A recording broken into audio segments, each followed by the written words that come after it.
সকালে যে উঠায় নিয়ে বাজারে গেছে, তো যা দেখতেছে মাসালা বাজার মাছ বিক্রি করতেছে দুইটা এক দিনার, দুইটা এক দিনার। বাজে দুইটাই কিনা নিয়ে যাই,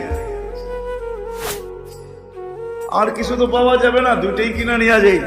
এক বেলা তো চলবে, দুই বেলা তো চলবে। আইনা যখন কাটছে তো ভিতর থেকে দুইটা মুক্তা বাহির হয়েছে, টুইন।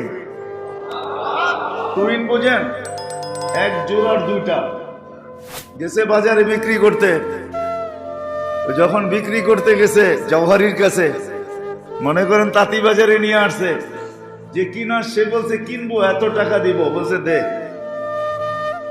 যখন কিনা ফেলছে ও পরে বুঝছে যেটা তো টুইন হয়, একটা তো হয় না। আমি যেখানে বেচবো ও তো টুইন চাবে, টুইন দিলে আমার দাম পাবো, বলে একটা দিলে আমাকেও এরকম কিছু ধরায় ছেড়ে দিবে।